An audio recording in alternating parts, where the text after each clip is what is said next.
watching. Good evening, everyone. This is Delicious Don Juan, the Texas Treat, and you are listening to the Countdown City WrestleCast.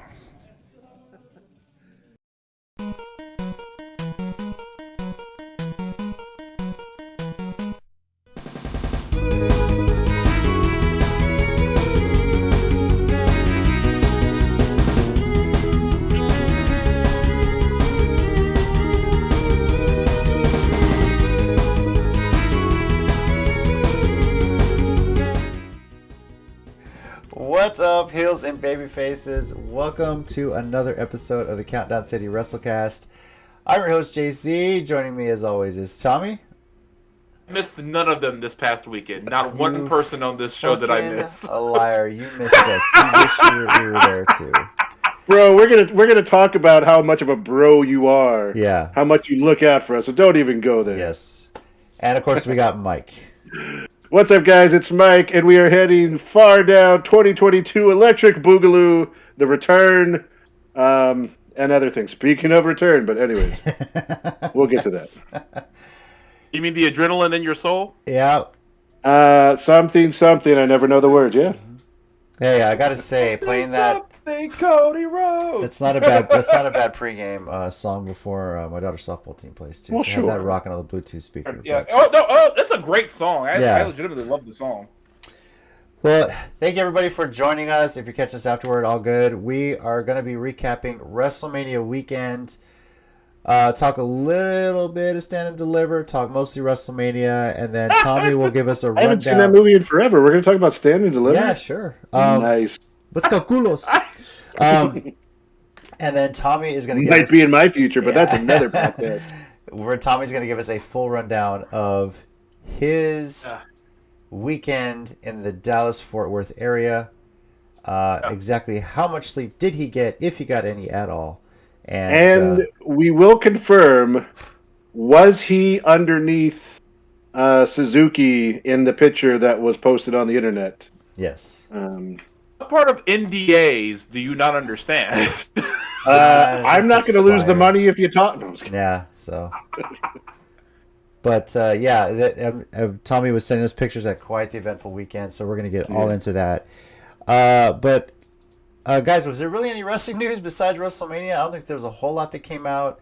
Not really. There's the Nash Carter controversy because I still don't know what to believe on that. I don't know if we should touch that, but... I don't know if we should. No, we don't have to. I just say that's the controversy, and we can stop right there because I don't know what's fact or fiction in this. I know that a lot of people are saying it's not true. Of course, the internet has already chosen sides. I'm still waiting for more information. Yeah, we're not going to pass any judgment until we know what's going on. Yeah. Innocent until proven guilty. But if the rumors are true and he's been released, that kind of throws a wrench in the NXT tag team situation, basically. He has, and it clearly does. So that'll be... So something. I heard he was still his profile was still on the website though, which is confusing. So I mean, well, they haven't officially announced the release yet, have they? Well, honestly, their online team was probably just hung over from WrestleMania weekend, so they probably just haven't gotten around to it yet. Yep. So, B Ninja, thanks for joining us. He says that song is overrated. Now, come on, man. Hey, shots fired. I like it. Someone's not happy with Cody. You know. Yeah. But yeah, we're gonna jump right into WrestleMania. Let's do it, guys. Now, Tommy, I know you were busy doing your other stuff. Did you get to see any of WrestleMania yet? Did you go to watch night 1, night 2, either one? I haven't watched anything besides like clips. I have not seen like any full show of anything that wasn't what I went to. I haven't seen anything else yet. Okay. We can, however, guys, take solace in the fact that us and my wife Tina were a part of still the largest crowd to watch WrestleMania in history on a single night. I like that they did the attendance on separate nights. Yeah. We still broke 100,000. I forget what the exact number was. Yeah. But I will say I really did like the stage a lot better at this WrestleMania. I thought it was a really cool setup with the big star, Jumbotron, and the wider stage. You know, we had that like random thing they always forklifted shit onto. But I did like that. I liked how they had everything set up. It was really cool. Kind of took me back to being there a little bit too, you know, because we've been there for WrestleMania. So, your guys' thoughts on the stage setup and everything? Hey, Brenzy. I thought it it was cool. Yeah, nothing fancy.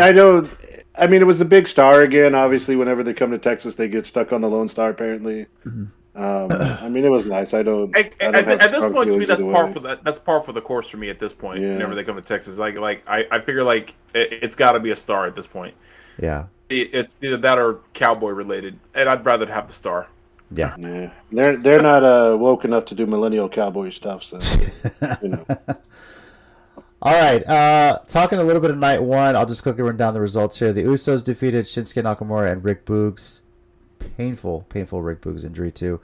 Drew McIntyre defeats Happy Corbin. Miz and Logan Paul defeat the Mysterios. Bianca Belair defeats Becky Lynch for the Raw Women's Championship. Cody Rhodes is Mr. McMahon's handpicked opponent for Seth freaking Rollins. Cody wins. Charlotte Flair defeats Ronda Rousey by pinfall, and in a impromptu, but we all kind of knew it was going to happen match, Stone Cold Steve Austin defeats Kevin Owens in a no-holds-barred match to finish the night. Guys, what stood out to you the most? Like, what did you really enjoy about night one? If anything. Bianca winning was the front runner for me until Stone Cold actually. I was still not convinced it was going to be an actual match. I was not convinced they were going to get a ref and ring the bell. I really wasn't. When I heard they did, I was like, okay, that's pretty awesome. So good.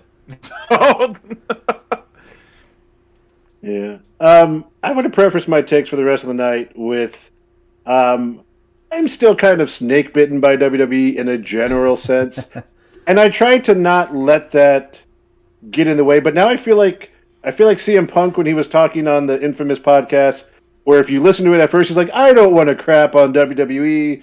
And then like 30 minutes later, he was like, do you know what they did to me? And kind of did. And I get it.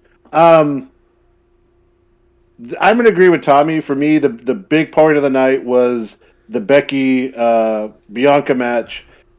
To me, in all the joking that we talk about, sports entertainment versus wrestling, that was the perfect combination of it.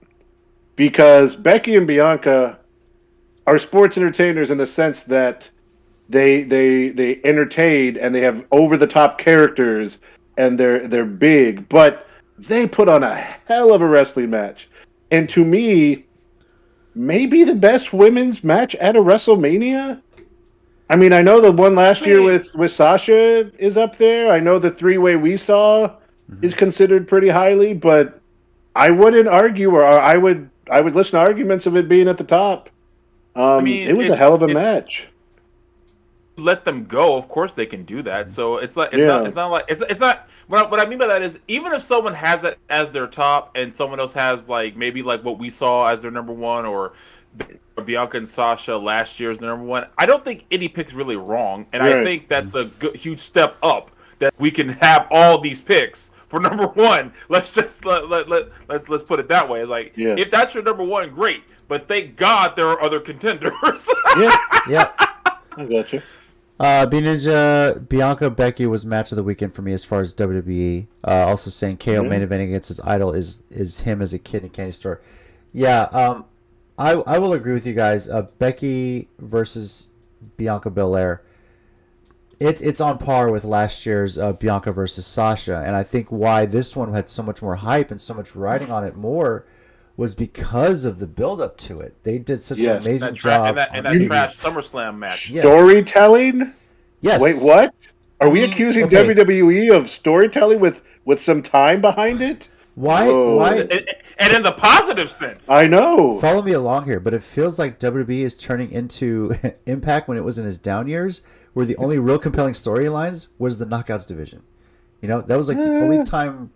That was the only time I was ever watching Impact during that time, I agree with you because the only person who was winning titles that I give a remote crap about is Bianca Belair. So yeah. So, but from a storyline build-up, the history of the matches, you think about it, the best build-ups were really Bianca, Becky, arguably Charlotte and Ronda on some level, AJ and Edge had a little bit of something going on there, but the women's matches were much hyped, and for me, it was a shame they were both on the same night. I didn't particularly like that. So, but quick question. Yeah. Speaking of winning titles, name the IC and US champions at the moment. Ricochet, and Balor? Finn Balor. All right. Yeah. Not bad. Yeah. I only know that because finally Ricochet has a singles title and Finn Balor's still there. That legitimately surprised me. I see your point. Where were they on the card? They didn't even defend it. They weren't even there. They did not. No. So did they even Okay, wrestle on but Access? This ties into something I think we'll bring up later, but we'll talk about it later. Okay. Give Molly Holly and TJ Wilson a raise for producing Bianca vs. Becky. Yeah, I heard about that. Yeah. That makes a lot of sense now. Suddenly a lot about that just makes sense. Bernsey, Bianca Becky was a slobber knocker. Yeah, this is far and away definitely the match of the weekend. Now, as far as Steve Austin, I wasn't sure what was going to happen. I really thought they were going to do something, maybe set up a match for night 2. It seemed that's the way it was going to go. But when Steve Austin showed up in the best shape that I've seen him in a long time. He looked better than WrestleMania 19. Yeah, with the knee braces on and everything. And I was like, oh, he's dressed to wrestle. Yeah. I could tell when he made his entrance. Let's see. Crazy thing. This wasn't meant to be long term because SummerSlam was last minute. Yeah, I agree. I mean, it's just true. But I think the fans really got behind Bianca and said, hey, that's bullshit for her to lose that way. They had to run with this. Because it was! Yeah. Sorry, I'm still bitter. So, even though they've rectified it, I'm still bitter. But yeah, that far and away stood out. Rick Boogs, freak injury. Yeah. Freak injury. That sucks. It was what did they say? It was totally sucks. Torn patella? Is that what the official diagnosis was? Yeah. So he's out for 6 months, I think. So it's funny because I was going to complain a little bit tonight about every match having a pre-package, but then I realized, the video package, but then I realized having not watched WWE TV for a long time. So, for that one, I didn't realize there was a match where Boogs faked a leg injury for a one-on-one and then was okay. So when it happened, I legit thought it was part of a storyline going back to that injury. Right. But then people online were unsure. I was like, huh. Because, it made sense because the second guy jumped on top. If you have the bad leg story-wise, that made complete sense to kind of buckle underneath. But then they just kept, being down there with him and, I was like, oh, maybe, okay. I wasn't sure. So, it's unfortunate it was actually real. And then later on in the night, they showed him being carried off. Yeah. Yeah, I've heard also, I was reading somewhere that the original finish was for Nakamura and Boogs to win. And they had to call an audible because of that. So, it's one of those things, Look, it's Nakamura. Just do the, can't even say his finishing name. Kinshasa. There you go. Wait, do that to a bunch. Sorry, I said the New Japan name for it. Yeah. I know. I was thinking that too for a second. That's what threw me off. I will say this. Bad Bunny has really forced celebrity wrestlers to step their fucking game up because Logan Paul didn't do that bad. He was pretty good. No, and so I was like, okay, because I don't like giving the Paul brothers credit for anything because I'm over it. But I get why have them on your TV screen at all. They are popular, and I'm not knocking that part. But I will give him his credit. I've seen worse debuts from full-on wrestlers, so I can't. Sorry, go ahead. I was gonna say did you see his brother on the pre-show trying to fight the fans because they were booing him? I turned the pre-show on at 5 when it started, but I was doing other things, coming back and forth. And at some point, I thought I don't know them apart. I know there's Paul and Logan. I don't know who's who. I don't know either. So I thought he was out there before the show. Yeah. What's that? Jake and Logan, right? Yeah, I think so. But I thought he was getting I thought it was the one wrestling getting interviewed. And he was like, I'm going to fight everybody. I'll fight you. I'll beat you. I'll beat people. I was like, what? And apparently it was the brother, so I don't know. Brother, yeah. Yeah. Then again, it could have possibly been Micah Parsons and Zeke Elliott because it felt like there was a lot of people whenever there was like, how you Cowboys doing? There's a lot of boos in the crowd. So I was like, yeah, I don't think a lot of Cowboy fans have made it to WrestleMania. There's people from all over the country and everything. So. Well, they're not used to seeing wins in that place. So. Well, yeah. Come on! Anyway. Oh, hold on. B Ninja does want to mention the Pokemon card that was worth a couple million that Logan Paul had around his neck. So. Yes, that he is now on the Guinness Book of World Records for, by the way. So having paid the most for a Pokemon card. So, If I was rich, I would be on that list for doing something like that. But I was gonna say, I was like, I think I'm jaded for bad wrestlers after that one. Ironically, after that one show where Samoa Joe was at here in Texas, which was the worst opening to any wrestling show I've ever seen ever, with two students who should not have been in the ring. I think I'm so jaded now. So when people can just get in the ring properly and throw a decent arm drag, I'm like, oh wow.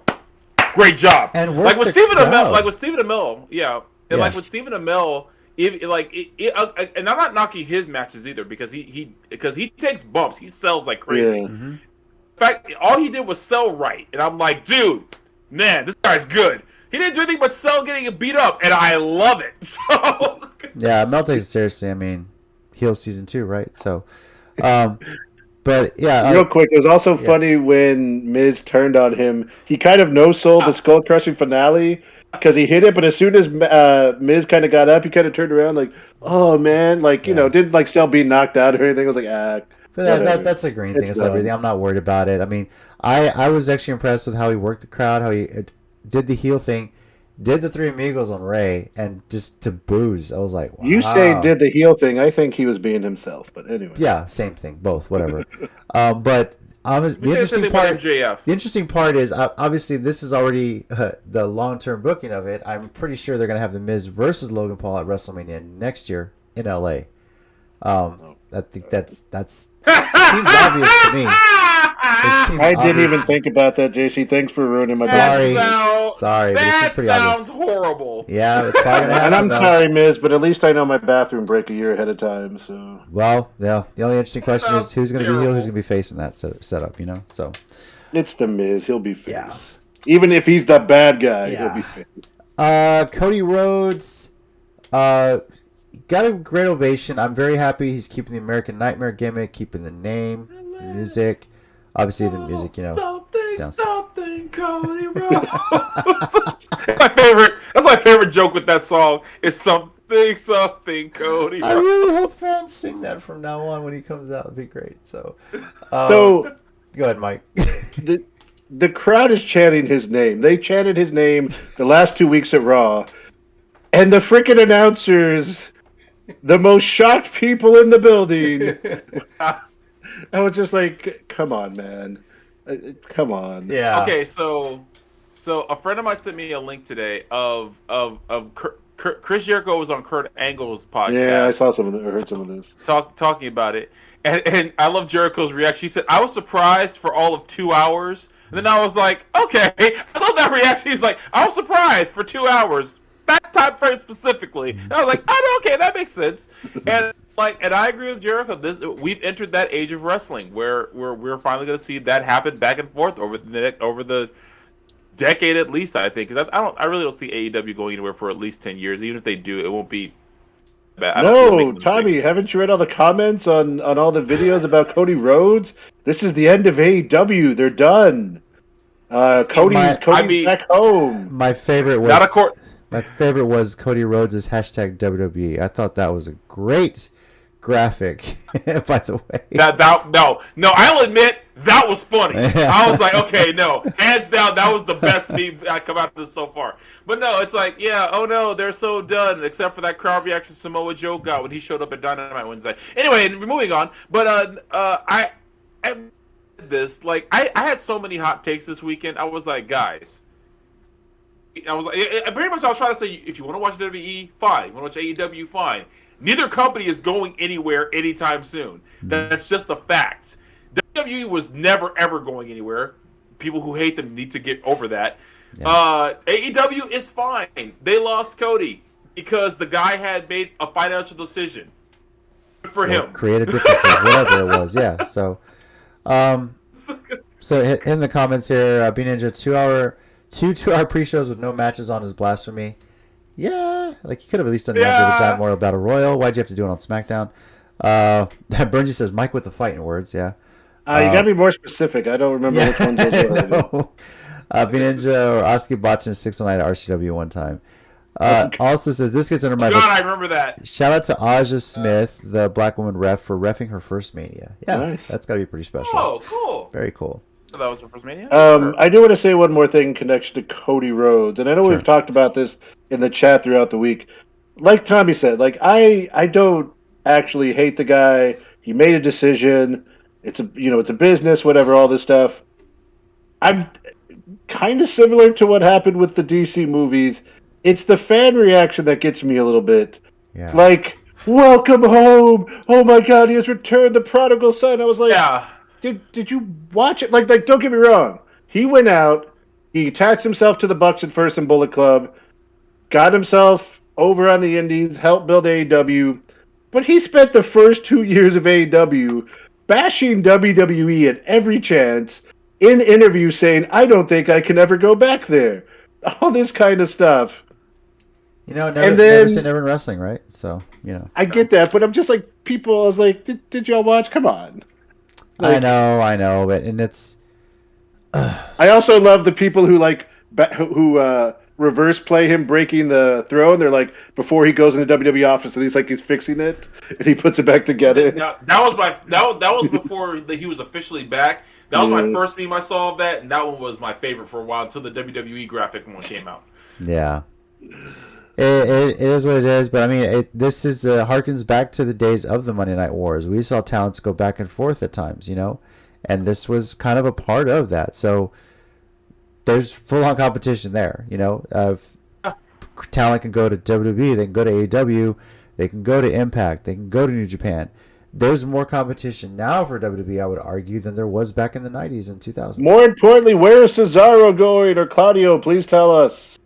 That's what I want to know. I think he's stalling on purpose. Remains to be seen. I honestly, given the weekend they had, I'm more pulling for a lot of people to go to GCW. I really am, because that place is an indie wonderland, and I really think that they got something going on really good there. And I think they're filling that role. I'm a big proponent. Yeah, I'm a big proponent for people going to GCW more often now, because it's more than just like the fact that John Moxley and Matt Cardona pop in all the time, because they could just be them. They can absolutely unload there, and I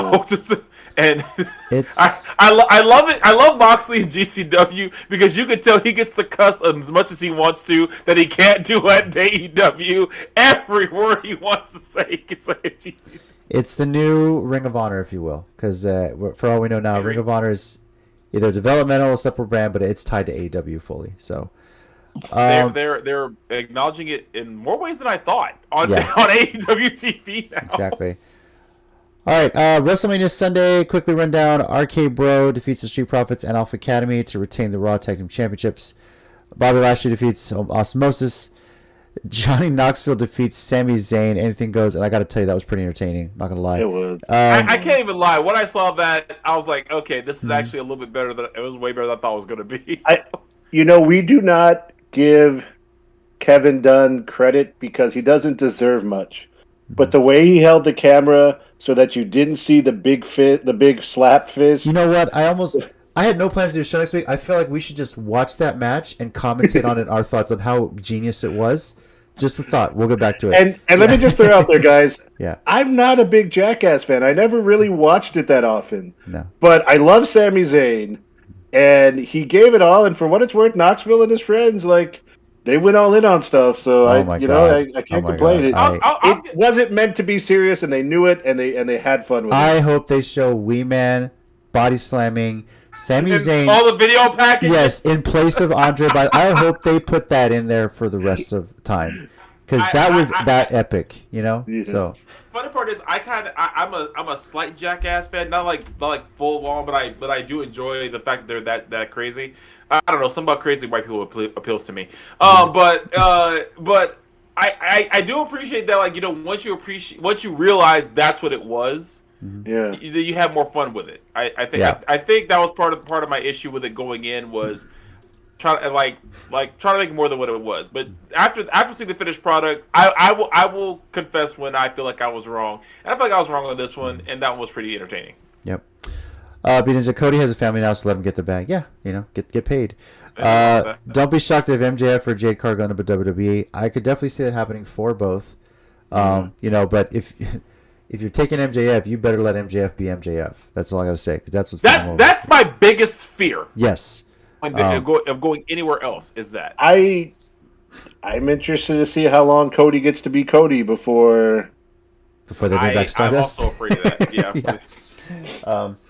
Also, he says Tommy for the clusterfuck next year. That's great. For GCW. Yeah. So. Rest of the matches here. It's all Sasha and the Naomi win the women's tag team championships in the 4-way. Yes. Edge defeats AJ Styles. Sheamus and Ridge Holland defeat the New Day. Shout out to the New Day for those Biggie attire. I thought that was pretty cool. Pete Dunne, I'm sorry. Yeah. I hope you don't have a long contract. Yeah. Pete gets released tomorrow and goes straight to AEW and joins the Blackpool Combat Club. That is my dream. Like that he just leaves tomorrow. Yeah. It does that. Pat McAfee defeats Austin Theory, and then for whatever God knows what reason. No, don't say it. Okay, I'll skip over that part. But yeah, skip that. Yeah, I'll skip that. Or just let me take my earbuds off for a minute. Okay, I'll skip it. And then of course Roman Reigns defeats Brock Lesnar to unify the. Well, I don't know if they call it a unification. He's still carrying around 2 belts, but he now. I've heard both things. Yeah, it's he wouldn't take all. Are still recognized. Yeah, he's now currently. They haven't unified them. He's currently now the holder of the WWE Championship and the Universal Championship. The last time this thing sort of happened was when Becky won both the Raw and SmackDown Women's titles, and she lost one of them at Backlash the following month. So. My thing is, why unify them if you're still doing this whole brand split anyway? That doesn't make any sense. I don't know. I know they had a somewhat good weekend. Mm-hmm. Let's not forget who they are and what they do. Yeah. You asked about making sense. Come on now. But also, and I'm going to say this for the record, as a guy who could, and I fully admit this, watch Tanahashi and Okada every other month. I hope and pray to God we never, ever, ever get another Lesnar Reigns match. That it's done. Can we please do something else? Anything else? Yes. I will watch Brock Lesnar fight literally anyone else at this point. I will watch Roman Reigns fight anyone else. Can we please never, ever, ever have those two in a match again? You saying that just brought on 5 more matches over the next 3 years. Dear God, no! You're going to have to go to church and pray for that hard for that one, dude. I'm just telling you. So I will lay on the altar before the Lord to make sure that never happens again. Just, God, please. Yeah. You know, if you want to talk about stuff next week, maybe we talk about how long they can wring out the nostalgia of the late 90s, early 2000s, while only having 2 wrestlers that they consider God-tier championship material. And this was a great weekend for them, and they have a little bit of momentum. How long can you keep it before you WWE it? Yeah. For lack of a better term, yeah. It's always like spirits are always riding high after WrestleMania, after the Raw after WrestleMania, and how long before it's just back to the norm? You know, that's kind of what we're all waiting for. Does Cody get a legitimate push to be a contender to Reigns and Brock? You know, it was gonna be my 1-minute warning, but I'll just say it right now. I was gonna have something similar. So yeah, the only way this is successful for Cody is if he's the guy that beats Roman Reigns.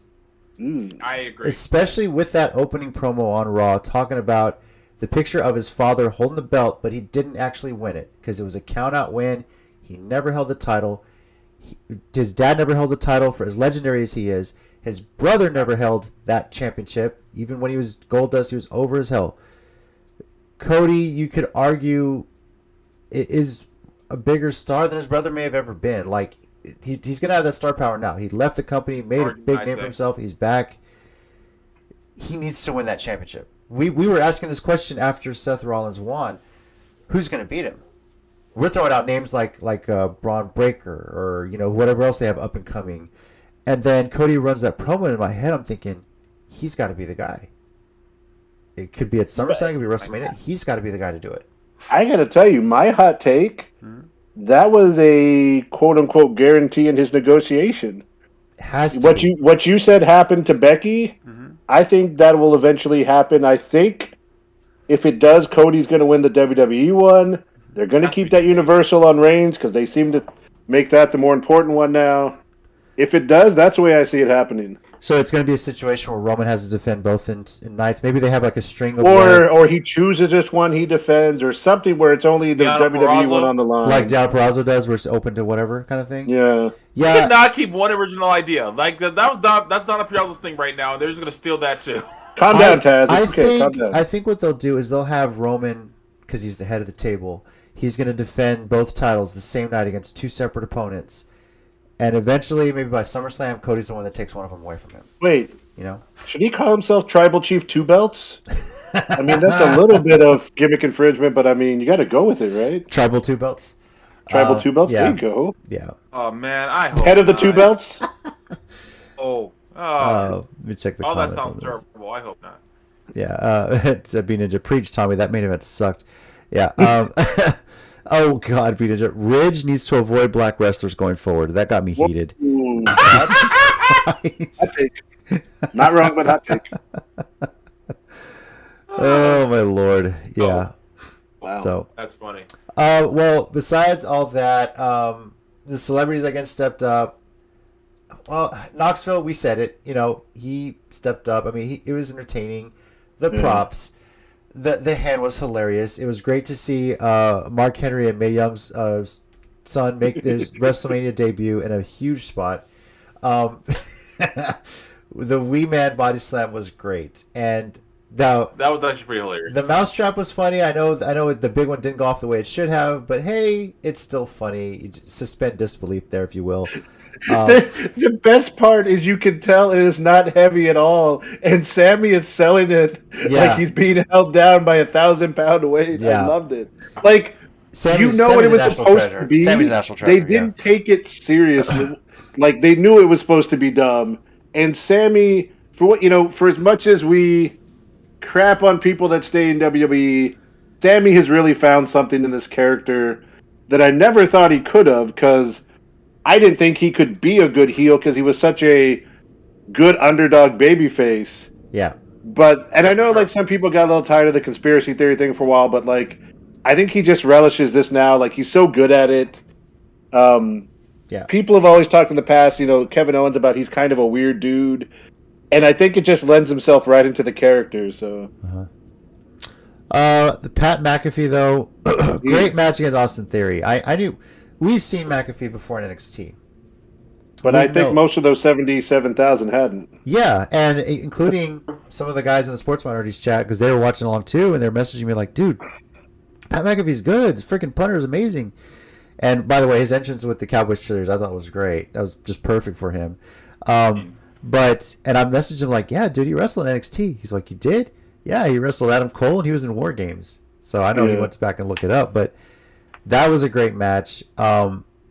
The McMahon thing just didn't make sense. Like, you could have very easily had Austin Theory beating him down, why are you making McAfee sell to a 7-year-old? The weakest clotheslines I have ever seen. And okay, I'm going to add Vince McMahon to my list of old people that do not need to be on my television anymore. I'm sorry. Like, I know what he was in the 90s. I know he spent the better part of 15 years being the evil authority figure, but you can hardly understand him. Mm-hmm. And he should not be getting physical, because even a non-wrestler like Pat McAfee selling to those clotheslines was embarrassing. And I'm sorry. And I know what we're about to get to, so let me just throw this hot take right off the bat. Yeah. I didn't need to see it in 2022. I know it was possibly the greatest rivalry and storyline in WWE history, and I loved it in its heyday. And yes, Austin looked great the night before, but I don't need it in 22, especially to just bury the heat that Pat McAfee, or the buzz Pat McAfee just created by having such an outstanding match. Yeah, you destroyed McAfee's moment. You really did.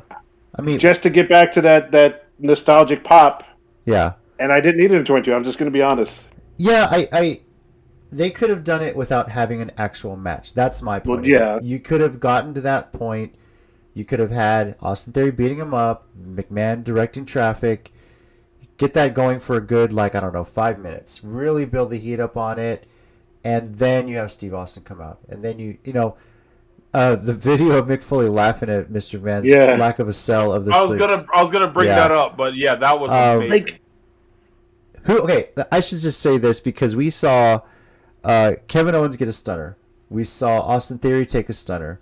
We saw Byron Saxton get one. McMahon Saxton might have been the best seller. Yeah, and Pat McAfee, I might argue, had the best sell. But who do you guys think had the best sell of the stunner the entire weekend? To be honest with you, Vince McMahon, obviously. He sold it before he even got stunned. I know. He was on his knees before it ever got hit. The man was free cognition there. Yeah. Vince doesn't know how to sell a stunner. Imagine Vince selling Athena's finisher. God.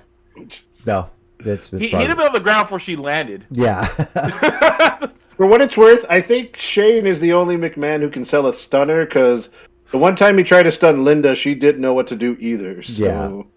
So, but Pat McAfee, though, I loved, and you could tell, I think he said it on his show, like, you know, he was actually, there's a segment of him on his show the next day having a great impression talking about it, and he's like, he gives him a beer, and he's like, all right, you go this way, I'll go that way. So they do that. They ad-lib the stunner, so when he's getting the beer set up for the next one, he's like, I'm going to stun you this time. So that's what McAfee's like, okay, so McAfee's making sure he has beer in his mouth, and so that was called on the fly, and then that's why you kind of see him waiting, and then when he sold it perfectly with the beer coming out, I was like, the best part too about it was he's laying on the ground, still drinking a Stone Cold IPA. McAfee he's entertainment 101. I mean, I know he's. I'm about to say, I got to give it to him. He really has made a believer out of me. I got to give him his props. Yeah.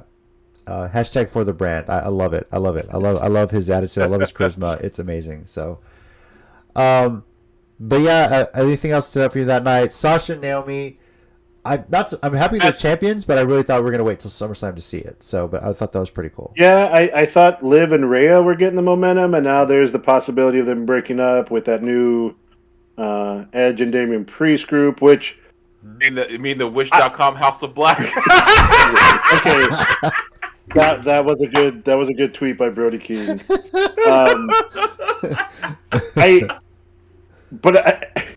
I want to say this as respectfully and non-creepy as possible, but I am pretty sure that Rhea and Liv are soulmates and secretly married, because I have not seen one piece of media where they're together, where they're not looking at each other like a couple of kids in love. Did you see Rhea carried Liv after the match off to the ramp, like after they lost? Yeah, I saw that. Yeah, they are women, you know. Yeah. Yeah.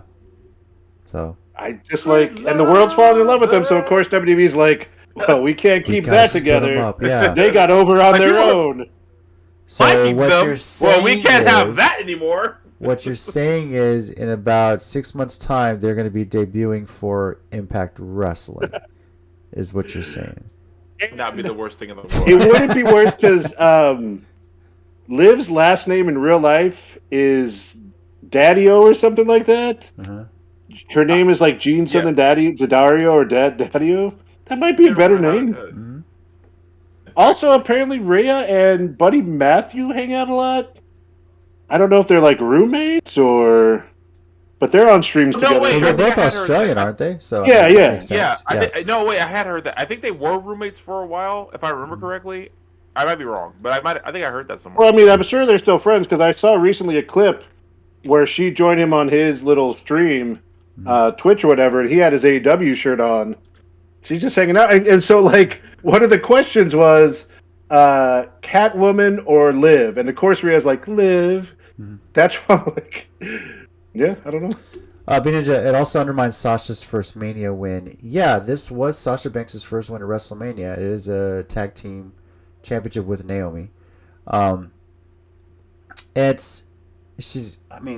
get it. It is her first win. It's her first.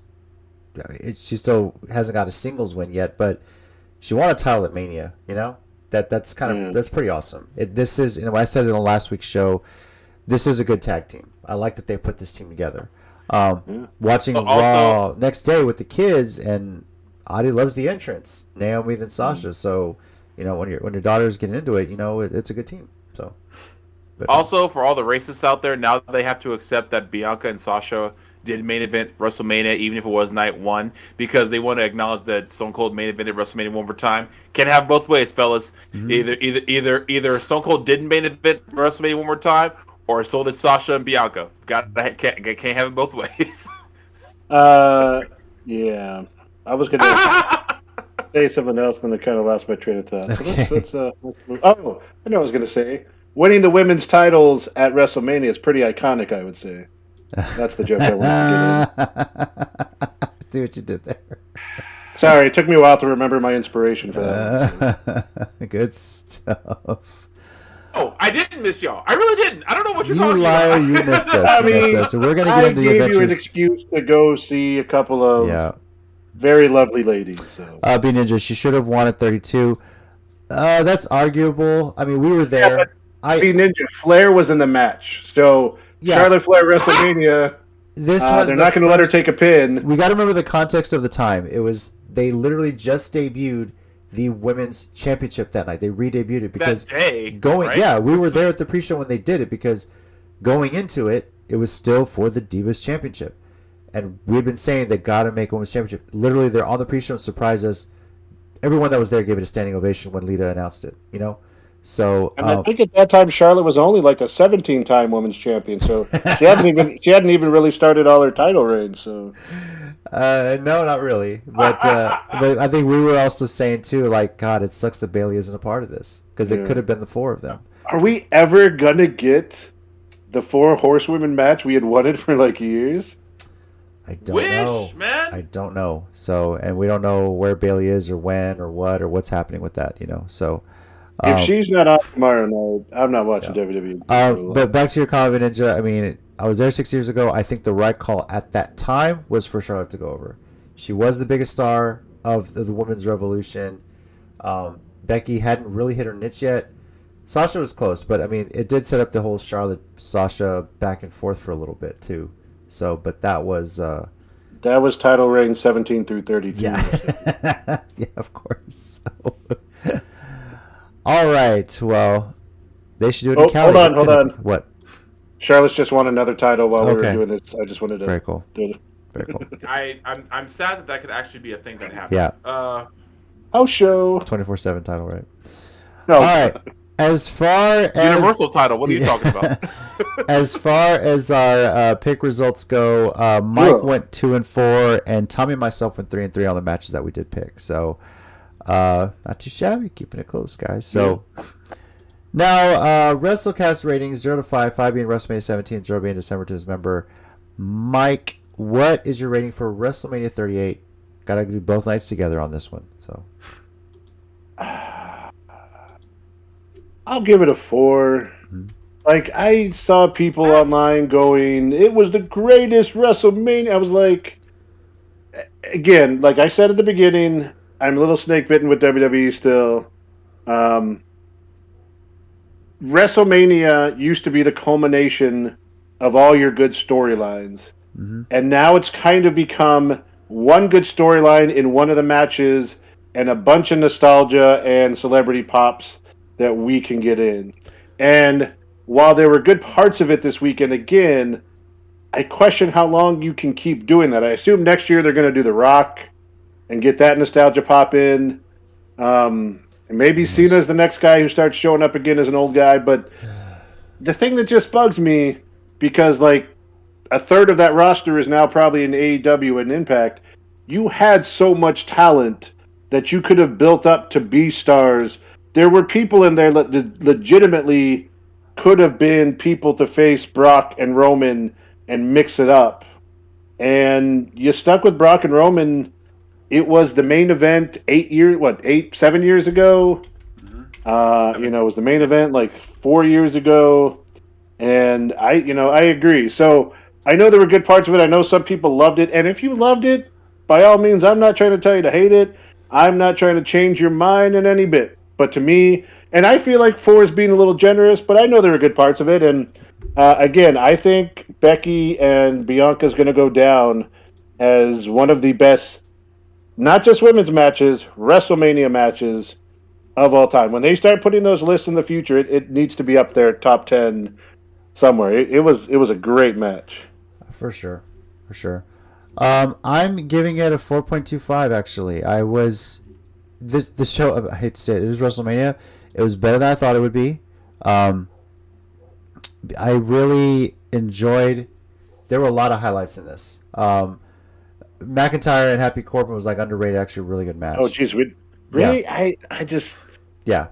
But okay, I'll let you go. Yeah. Miz and Logan Paul. Logan Paul is impressive. That was really good. The Mysterios are great as a tag team, win or lose. I mean, that was really cool to see a father and son in WrestleMania together. I just want to add one little thing. What's that? Dominic totally had a San Antonio haircut. I don't know if y'all noticed that. If you know what I'm talking about. The Marbach bowl cut. I'm not gonna say street names. I'm just gonna say. All right. I mean. Yeah. Bianca and Becky was match tonight. I mean, the only things that stick out is like stuff that we could have done without. Do we really need Lashley versus Omos? Did we really need the Mr. McMahon Pat McAfee thing? The only reason I'm not mad with Lashley versus Osmosis is because it got Lashley on the card. Yeah. After the 2 years he's had, he deserved it, especially coming off the injury. So that, I mean, not the best of match, but I'm glad he got on there. Yeah. The shame is Rich Holland. The New Day losing in Big E gear, that really did annoy me. Like, yeah, why? and let's not also mention it was cut from night 1 because they said they were going to go too long. Thrown on to night 2 for a 2-minute match, and then they ended 15 minutes early. Yeah. But there's no room on the card for the U.S. champion, the Intercontinental champion, and apparently Bayley. They couldn't figure out where to put her. And No. That thing was from last year that they were talking about. That one thing I said, but I assume she's healthy, and I assume they're waiting for a big return. That thing I said was actually what they were talking about. 37, Okay. where they didn't have room for or couldn't figure out. And I was like, that's what I was like last year. I was like the pandemic MVP, one of your most popular superstars, and that's what gets me. But to this year, totally agree with the U.S. and Intercontinental titles. If they're not important enough to get on WrestleMania, I don't know why you have them. They don't have the Intercontinental title doesn't have the prestige it used to have, and it hasn't for a while. The U.S. title, kind of being an NWA WCW belt, never quite gets the recognition that the Intercontinental title belt. And now, like, neither of them are WrestleMania worthy. Why have them? Yeah. I would say the U.S. title has I'll put it this way: start and stop momentum. Like okay, yeah, you're right. Like when they first brought it back, it did, and it lasted for a while. And then it had that start and stop thing, and then I honestly felt its strongest times when Cena had it. To tell you the truth, when he's doing the open challenge, and it actually people gave a damn. So I'll give you that. Yeah. And to me, the last time the IC belt was relevant was when the Miz had it. Yeah. So, but yeah, I agree. Those missing was noticeable. You could have done the Andre the Giant Battle Royal in the pre-show. Why are you doing it on SmackDown? You know what you couldn't have done though? What? The Mae Young, or what was the Women's Royal Rumble? Because you couldn't do the women's actual Royal Rumble this year because you didn't have enough women on your roster, and now that half of them are actually in matches. They didn't even advertise it. You couldn't do the. Yeah, you really could. And and it's like, I wanted to be in the meeting where they were playing WrestleMania and they planned the women's WrestleMania Rumble, and they're like, "Oh, we can't do that this year. Yeah, why? We have available. We have." And they did like this. We fired all the women. Yeah, we can't get Mickey James again. That was a one-time thing, right? So it's like what about her? Fired. We have Nikki and Doudrop. Yeah. And a two-person battle royal. You two try to throw each other over. So anyway, a 4.25. 4.25 for me. Tommy, did you have a rating or? I'm not gonna. I'll refrain from a rating for this one. Okay. I'll wait till I see it. Alrighty. So our overall rating for WrestleMania 38 is a 4.125. Might be the highest the WWE show has gotten from us in a while too. So, yeah, but it's Mania. Like it better be good, right? B-Ninja 2.75 out of 5 for him. Nice. Tough critic. Bianca and Becky, I'm not KO surprised at Stone all. Cold, and Sasha Naomi winning was all I cared for. Basically, what he said. So, yeah, I mean those were the highlight matches and highlight. He moments also for him. said Cody's a traitor, and he burnt his Cody gear. So. Just kidding, B Ninja. I don't know What do you how do? real or fake those pictures were, but I hope someone actually burned some of their stuff. You know, I at least one person did. You know, there was at least hope one. someone did, because that's the greatest thing to me. I love it when people buy shit to destroy it because they're mad. That is my favorite thing in the world, because I'm like, you know that didn't hurt the person at all, right? Yeah. Cody's not sitting in his mansion with his hot wife and beautiful child going, oh no, they burned my card. Aw, I'm sad now. I don't know. I don't think he liked getting booed at AEW. I'm just going to throw that out there. So Yeah, well, If that was the booed creative booed differences, by the live crowd and look, I know, if just that kidding. was the creative differences, like they didn't know what to do with it, then that's on them. But you had lightning in a bottle there. You could have run with the crowd turning on you and done something with it. But it's a matter of time, right? Well, that is our discussion of WrestleMania 38. Thank you for joining us, those that did live chat along with us. Now, we're not done yet with the show because, Tommy, the floor is yours. We would just love to hear about all the crazy hijinks and just exactly how many shows you got into for free this past weekend in the Dallas-Fort Worth area. show us your ROH ticket. Yes. I can. Where's my phone? Hold on. Because I actually did pay to get in, damn it. It's just a piece of paper that says Lance Archer says it's okay. First of all, Like Benjamin, I I am avoided 12. him all, Yeah. see him all weekend, thank God. Oh, he He'd have saw been- you. Don't worry. he'd have been happy He to knew see you. exactly where you were. Yeah. Dude. But no, so I got into town later than I anticipated, so I did miss the WrestleCon and part of the For the Culture show, which sucked. I did catch For the Culture. It was pretty cool. They were pretty stacked. They were pretty filled up in there, and this does matter. The amount of black people I saw in there as fans was pretty cool. I was like, well, damn, it wasn't just me who attends wrestling shows. All y'all live in Dallas, apparently. Why don't you come to San Antonio, damn it? Anyway, so. Or the Joe from Houston. Yeah. So. Yeah, true. It's like I'm trying to be the only representation in San Antonio. Why don't y'all come down here? I gotta ask, I guess, about Ring of Honor, Supercard of Honor. This was the first Ring of Honor show since the hiatus, the first Ring of Honor show under the AEW umbrella, if you will. How different did it feel as far as being at a Ring of Honor show?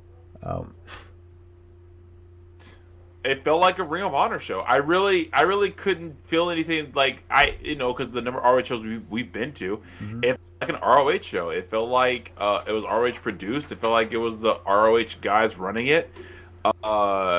It really, because you know what the biggest reasons were? Silken was there presenting the championships.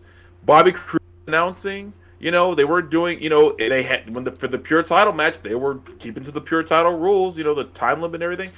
It didn't feel like it was like it didn't feel like an AEW produced ROH show. It felt like an ROH show.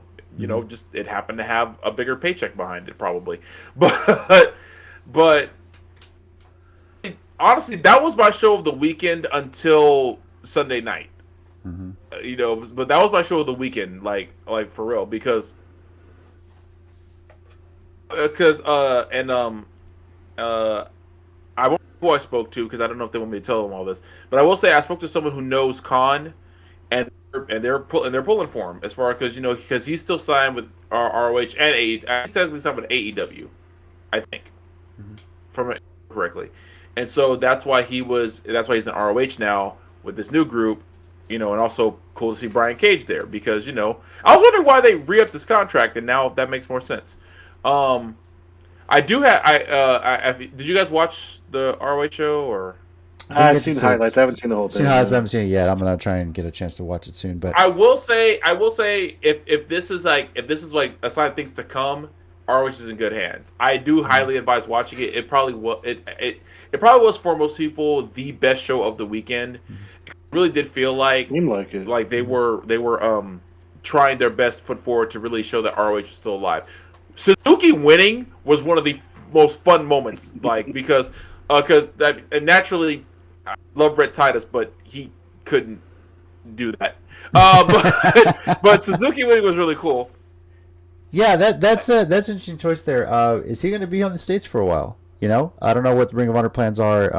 Is he going to be making some AEW apperances now too? You know, with the Well, title. he could show up there. He could show up in New Japan Strong with the Mhm. ROH, with the ROH TV title. They, I know they have a show in DC coming up soon. New Okay, Japan does. cool. It's called Capital Collision because every time you go to DC, it has to be called Capital something. Yeah. But it's the first time they've been there in probably forever, so I'll let it slide. But the British FTR, hands down, one of the best matches I've ever seen. Hands down, it's instant classic when the bell rang. The crowd was insane as soon as the bell rang, and the match did not disappoint. It was as good as you think it is. Like when you heard Briscoes and FTR on paper, it's as good as you immediately thought it was. If your first thought was that was a sit down, knockdown, drag out fight, that's immediately what it was. It was two tag teams who have proven themselves to be two of the best ever, demonstrating why. What was the best part to me though was at the end of it was the respect shown between both teams because you could tell all the drama and build up for this, but in the end they really do have a lot of respect for what they've done for tag team wrestling. Mhm. I mean, we've met the Briscoes, and legitimately good dudes. They made one mistake. I wish everyone would let that go. That was like 10 years ago. Jesus Christ, people. He said one wrong thing forever ago, but yet and still, some guys get elected president for that same shit. Anyway, go figure. Sorry. My bad. Did I let some of that slip out just now? But I I love that fact, and the I don't know if you guys heard the Young Bucks showed up afterwards and super kicked the Briscoes after the match. Yeah, I was over, saw that. and then they ran through the what happened on Wednesday. which of course, and again, like not even 5 days later, the FTR had another knockdown, drag out, best tag team match ever on Dynamite. I'm like, okay, I've always loved FTR and always said they were best. Like they've just decided in 2022, they were like, screw it. This year has 2 twos in the title. We're gonna show them that tag team wrestling is the best it's ever been. So, and they really did get down. The main event, I think that if the main event had been any two other people, wouldn't have been as good. But with Bandito and Jonathan Gresham, with that contrast of styles, I think that's what really put it over the top. Oh, and Wheeler Yuta winning the Pure title was really unexpected because Josh Woods was really working him over most of the match, and it was a flash pin that got him, and that was pretty cool. But getting to see Willow Nightingale, Mercedes Martinez, I thought people have been so down on that match, and I was like, Jesus, y'all, why? Just look, I'm like, I think it followed Briscoes and FTR. I was like, you do realize we just saw like the best tag team match ever. Of course, no other match right after that is going to look like the best match compared to that. I think people were just way too harsh on that match. I don't know why. They both were fine to me. People were like it was like the worst match on the card. I was like maybe by comparison, but that didn't make it bad. Yeah. It was like on a night of like maybe a match that was like 10s to 7s. That was a 7 to me. It was like Right. I really don't know why everyone was so harsh on that match. I guess Because they're women. but whatever. minorities. So yeah, it's like, but the event was definitely the sign of, in the aftermath, the sign of things to come. The level of noise in that building were like the crowd popped 2 times. Pretty much at every instance during the Briscoes FTR match, like when they got in the ring, we went crazy. Yeah. Every false finish, we got crazier. The loudest I think we got the whole night was Samoa Joe coming out. Yeah. First of all, we didn't know surprise. We didn't know who his music was because if you watch the show, we saw the same thing they did. We saw the fire, we heard the music, we saw the fire on the Tron, we heard the music, but no one knew whose music that was. And like for where I was sitting, like so say where my camera is like the stage, but the stage is facing that way. I was facing because like the hard cam was facing the Tron. I was facing the side and far enough in where I could actually see people coming out to the curtain. The music started. Joe's name hadn't appeared yet, but I saw him step up the stairs to get on the ramp. I say my heart skipped a beat. I'm not kidding because I was like, oh my god, this is really happening, guys. So, and I think I know one reason why it felt like an ROH show. looked up behind me at one point, and Christopher Daniels was just sitting off to the side in a suit. I think he's a major backstage guy right now. I think so with Sanjay Dutt, but he's played this angle up with Jay Lethal, which is fantastic. I love that. But I think that's why. It's like, if you're gonna buy ROH, who better to run ROH than one of the guys who was in the main event of the first show? Yeah. And the fact that arguably you could really argue Christopher Daniels has some of the best history with the Ring of Honor as far as like the guys because of his feuds, who had the best feuds in Ring of Honor at the time. You know, if anyone was anyone in Ring of Honor in the early days, they had to feud with Christopher Daniels in the Prophecy because that was like a rule. I don't think you could not and get over in ROH. But that was probably easily one of the best shows that weekend, and it was my best show again. I say until Sunday night.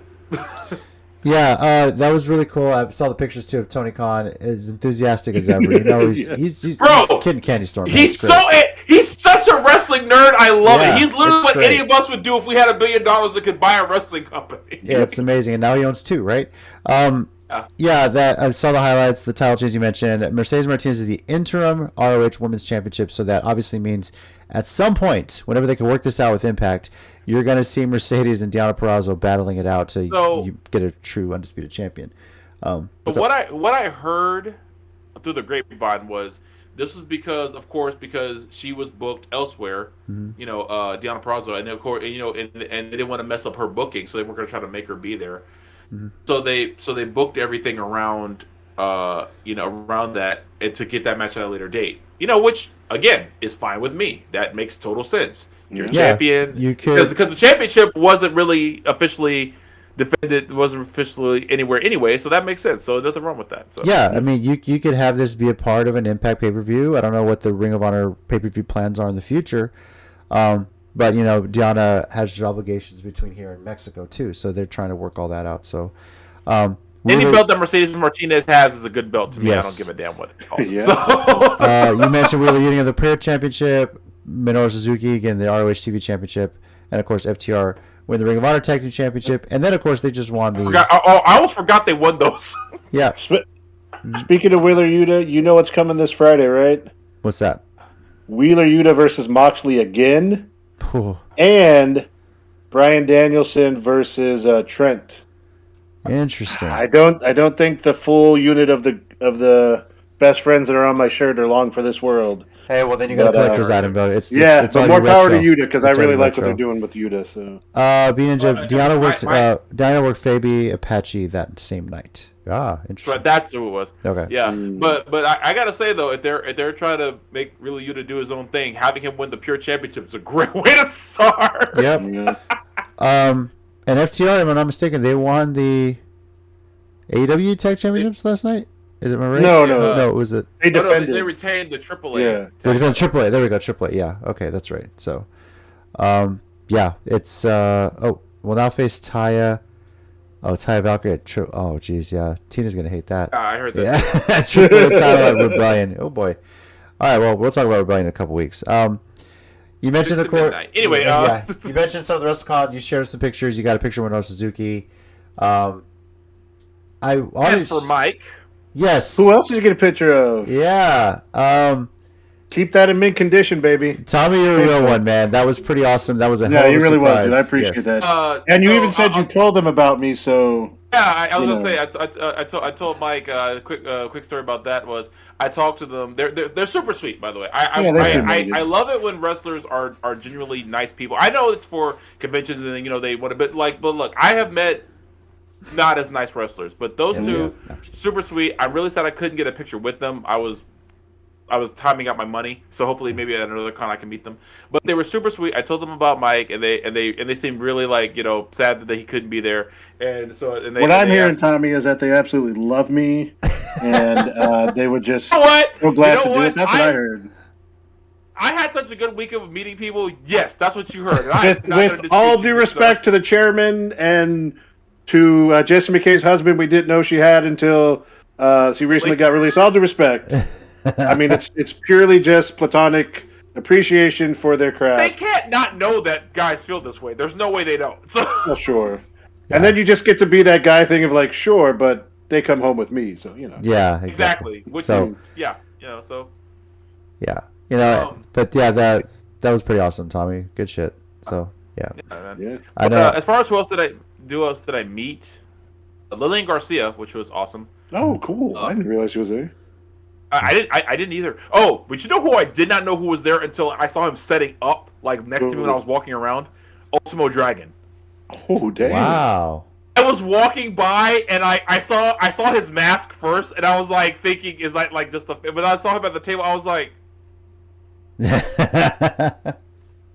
So, what would you say was the average price for pictures and 8x10s? pictures at 8x10s as a package probably about 60. The average was about 30 for one or the other. That was about the average price because I met Francine from ECW. She was super nice. I met Jacqueline. Oh, cool. Because the funny part about that was I actually had a picture of her autograph that my brother got because she was a friend of hers and she sent me that and I got to get a picture of this, so that was pretty cool. I met QT Marshall. I just didn't get to do a picture with him. He was pretty cool though. But I got you knew the new Dolph Ziggler of AEW. but I did see. But one reason I saw him because Aaron Solo was sitting around and I went to go say hi to him because I hadn't seen him forever. Yeah. Enzo and Kaz were there. I didn't get to meet them, but they were there.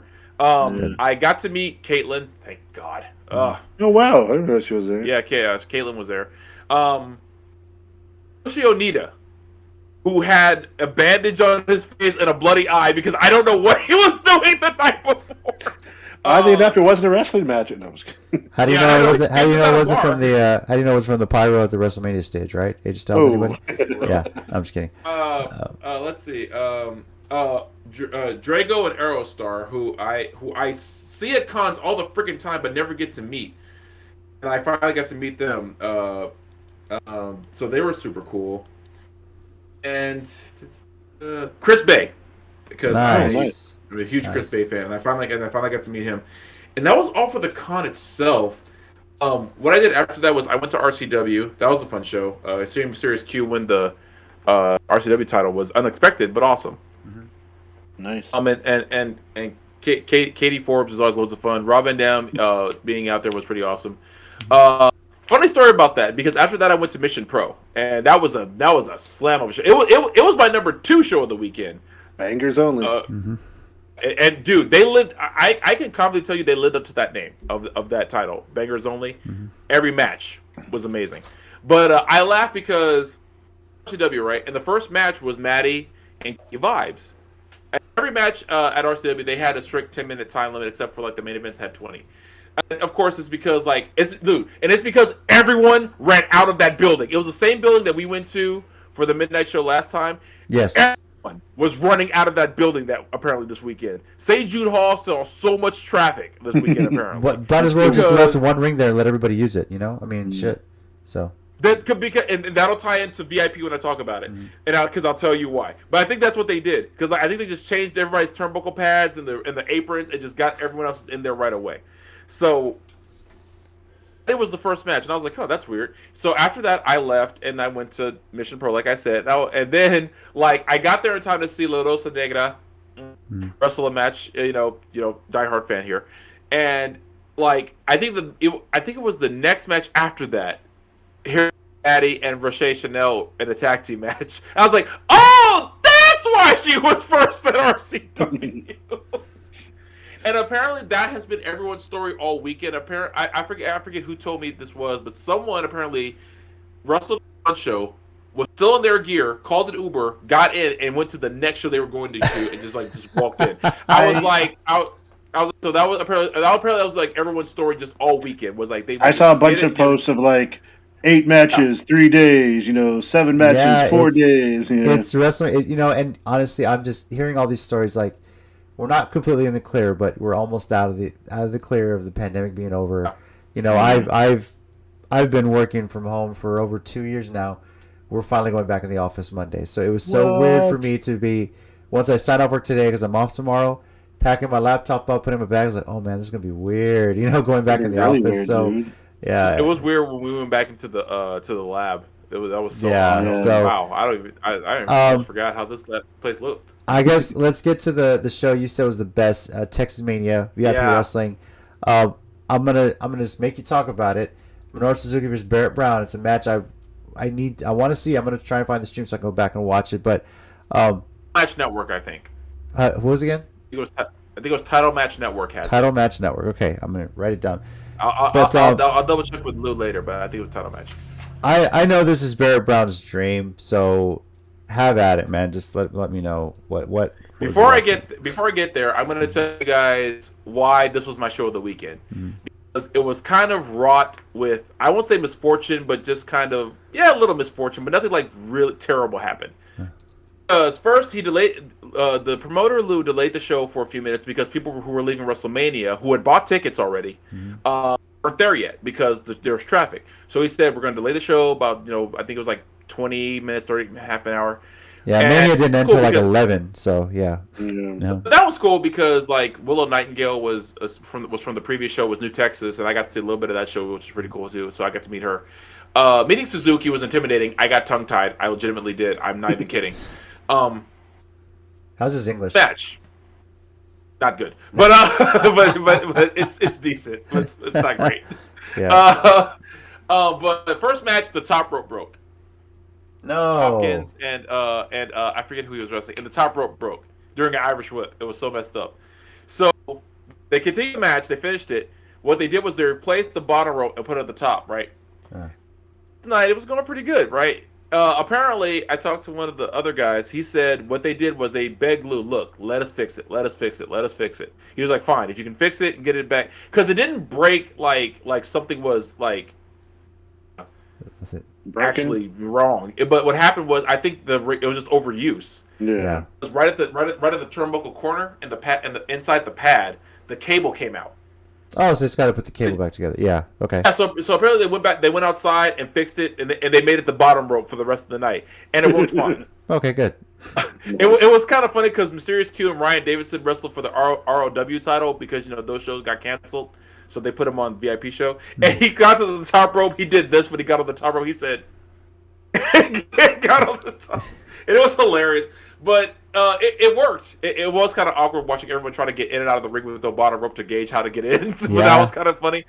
But I will say probably one of the best matches I saw all weekend was a 5-way lucha match. It was Izzy James, ASF, Gringo. Who else was in it? It was 2 other guys. So it was Aries, but he spells it with a Z. Was another one, and I can't remember who the last guy was. Oh, I'm so sorry to him because they put on a great lucha match. It was high paced, fast action. Would you say good lucha things? Lucha things. Pretty much everyone who did a dive landed on their feet, and it was like impressive. I was like, but the fact was like everyone who did a dive landed on their feet. And I love the fact that Izzy James did it because he's like the most non-lucha person who was in the match. I was like, dude, well, how did you get booked in this? But that was really cool. The show went on fine. Low Key and Shane Taylor, yes, was hard hitting. It was just what you would. It was kind of those two. Keith Lee showed up. He announced them. That match. Nice. Yeah, the crowd went insane when his music hit, by the way. But has to probably be my match of the weekend was the main event.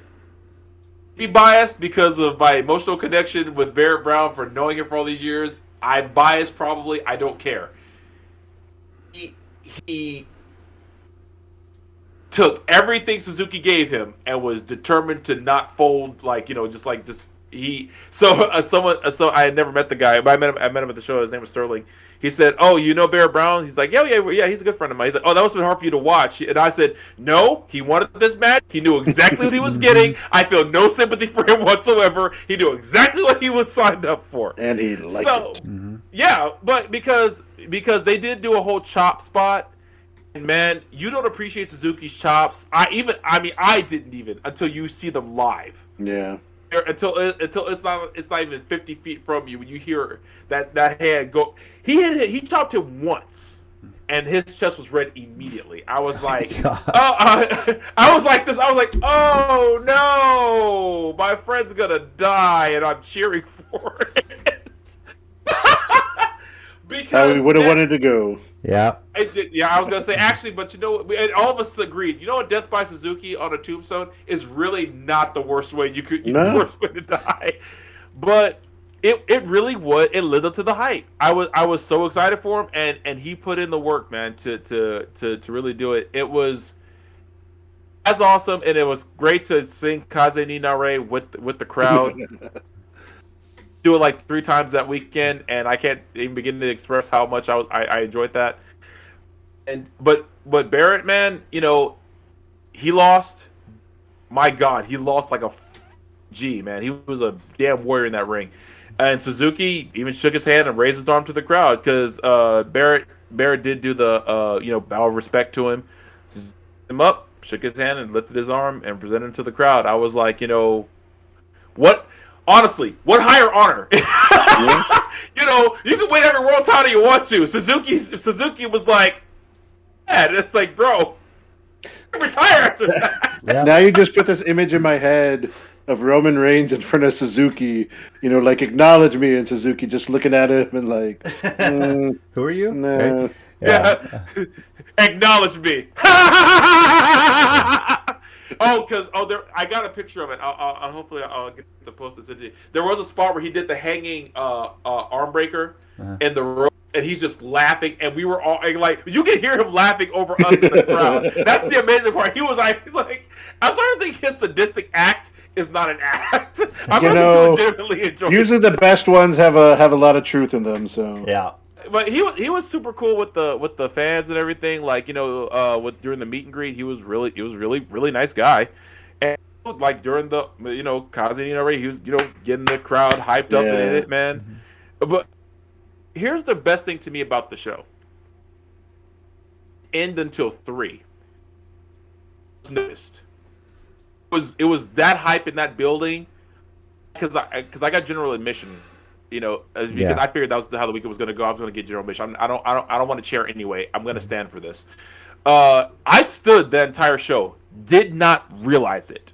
Mm-hmm. It was on such a natural high of that show. I did not realize it. It was like I said, to me, it was the best show of the weekend because with all the issues that could have stopped that show dead, it completely killed the momentum of the show. Did not. The show kept going. It was great from start to finish. And was killer. To me, VIP won the weekend, and props to Lou when he came out. He said he addressed the crowd. He said, "It's 3 a.m. You guys did this," and it really was. The front and second row were sold out. Mm-hmm. I believe it. I remember being there 6 years ago, and that was just for Jake the Snake, crying out loud, So. And I was like, say if you didn't buy a ticket to that, that was your loss. I hope you can, if you were there that weekend, didn't go to that show, man. I feel like you missed out on one of the best shows all weekend. Yeah. And it really was. Lou put on a great show. I feel like everyone stepped their game up because they knew Suzuki was there. And I feel like if that was ever the show to step your game, and I say that because I know most of them were tired. I know everyone there was exhausted. They had to have been all weekend of this. Yeah. But it felt like no one slacked off though. They were like saying, I may be tired. And the funny part was Mysterious Q had just wrestled at the earlier show in the same building. Richards. Because I got there early and I was watching that match from the waiting area. And I was saying, and he had just wrestled and he still killed it. I was like, man, this was the weekend. And another not really related to the actual wrestling, but Sky de la Cremosa was there. Oh Jesus! Yeah, that's what I said. And like I walked up, I hugged it. Yeah, because he wrestled on New Texas Pro, and I was talking to him. He said I was gonna go home. I'm tired. I'm exhausted. I was gonna leave. He said, but then Suzuki walked past me, and I was like, staying. That's awesome. WrestleMania weekend is still it's the whole hub of wrestling. BNG, you're an asshole. Only thing I wish was Suzuki hard chop Angel Blue. Look. Oh God! We love I Angel will Blue. say- We love Angel Blue. I'm so happy I got to interview her. I do need to get in touch with her to see if I could possibly get an interview with Barrett Brown after that. Just what his thoughts were going through that whole match. I would love to. You know what? Yeah, you know, let me. I'll see. I'll see if I can get in touch with him as well. Yeah. So she was there. Of course. Oh, of course. Yeah, she posted a great message about him, her boyfriend. She was being such a jerk all night to me because we couldn't we both said it. I miss this on a regular basis.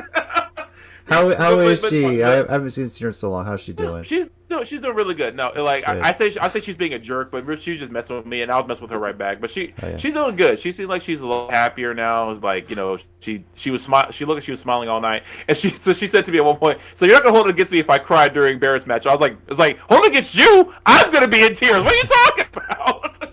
And I really was rude, like this, especially after the Gotch pile driver, which by the way looks way more brutal in person. I can imagine. The way that man drops down, I was like, oh, he's killed someone before. I'm convinced Suzuki has a body, at least one. We just can't talk about it. Only for legal one. reasons.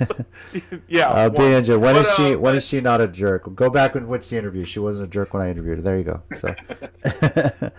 But no, she's doing good. She seems healthy. She seems happy. Barrett's parents were there. They were beaming from ear to ear, you know, until the bell started. But no, it was a lot of Texas pride in that room for Barrett. You know, it was clearly like a Suzuki in favor crowd, and I don't think Barrett was shocked by that at all. Like nothing about his face was like, you know, oh, why aren't you cheering for me? No, he was solely focused on the match itself, and as you would expect. And, you know, man, you know, Suzuki's had tons of matches with tons of guys, but that one was special to me, and that was special for Barrett. And Barrett did not disappoint. He gave Suzuki everything he had. Did he come up short? Sure. But was that a bad thing? Nah. No, I mean, that was we saw a couple dream matches this weekend. You saw Barrett Brown versus Minoru Suzuki. We saw Kevin Owens versus Stone Cold Steve Austin. It's two guys wrestling someone that they probably look up to or idolize on some level, you know, in their careers. So, interview. I think during the same interview with Jericho and Kurt Angle, Jericho said Kevin Owens was the best guy for that match. He's like, he was putting him over. I was like, and I agree. Yeah. So, well, good stuff, Tommy. I'm glad you made it home safe. I know you made to catch part of Mad Dog Ken Johnson's funeral too.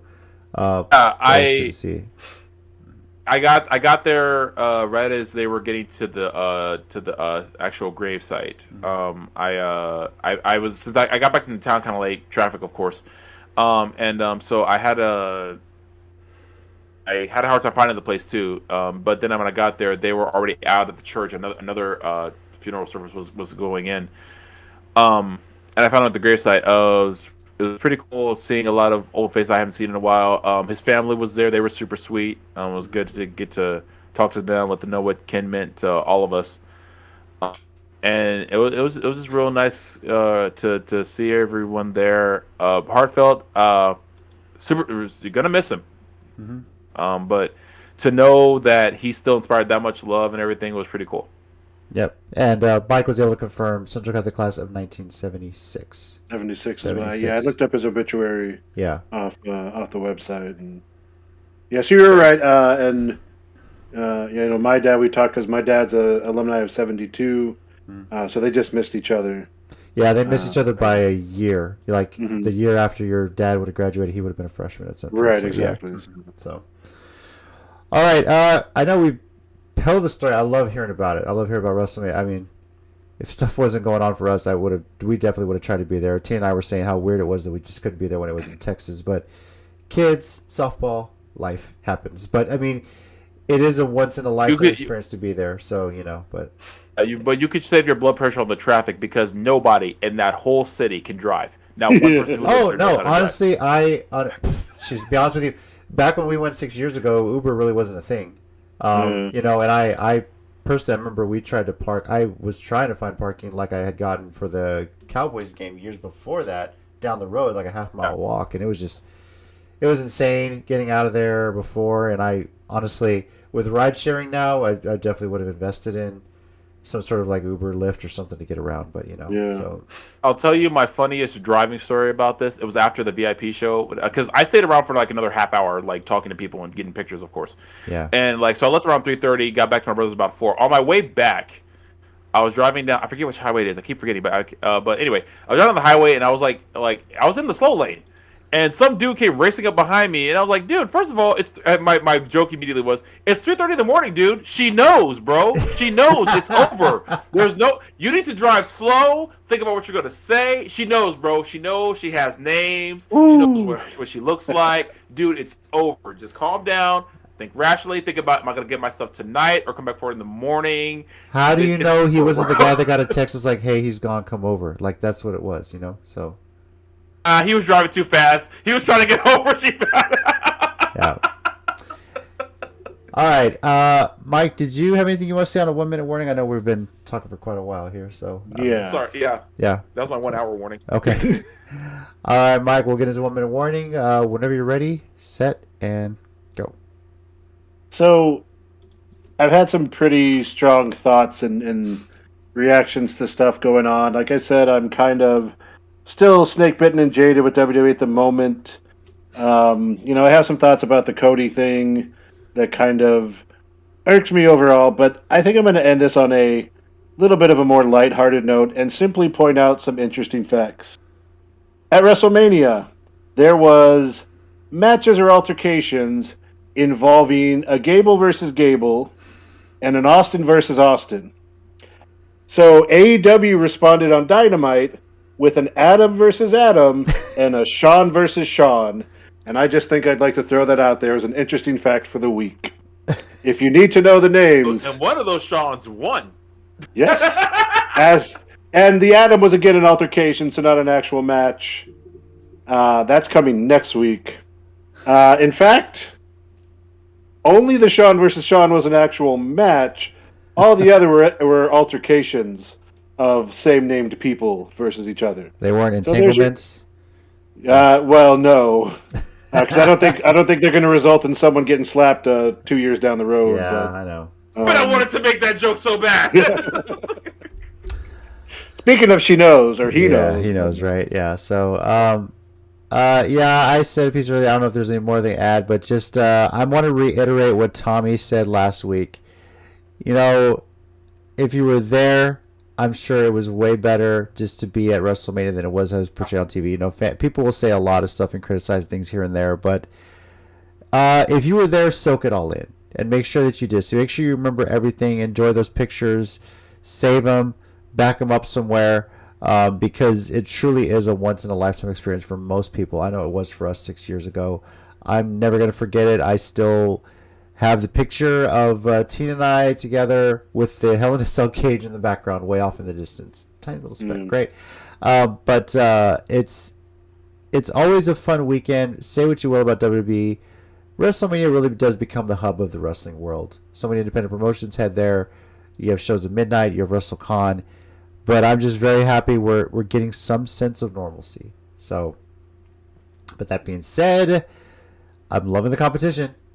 And WWE having a great WrestleMania just means everyone else really needs to step up their game and keep it going, keep pushing. So we'll see where the wrestling world goes from here. So I will say, as far as stepping up their game, I will give it to literally everywhere I went, everything I saw. It feels like people are taking that advice to heart because I feel like if you spent money on any show this weekend, you got what your money's worth. You got all the wrestlers putting in their best. So if people, so even people who didn't make it to WrestleMania, if you made it to any show, know that whoever you saw, they gave it their best shot. They were all putting in that work. Also, going off of that, raise your hand if you're planning to attend your first Mission Pro show in the next week or two. Oh, who's going to be there? That's what am I right. missing? What am I missing? I mean, it's going to be maybe Kimberly. Oh. She is on the card, but yeah, it's going to be there. I went ahead and bought general admission for the 16th show. It's supposed to be Thunder Rosa's first show back since winning the title. Oddly enough, apparently according to the schedule, Friday night she's going to be filming a match against Nyla Rose that will show Saturday night on Battle of the Belts 2, because apparently it's a live Rampage with the Battle of the Belts taping, and it's her first defense against Nyla, which will be filmed Friday night and then shown Saturday night, while I assume their show is going on. So that should be kind of funny. Well, as for us, thank you everybody for watching along, commenting. If you're catching us afterward, please let us know your thoughts on WrestleMania. If you were there in the Dallas-Fort Worth area, part of WrestleMania weekend, if you went to Access or anything else going on, let us know how it was for you, what your experience was like.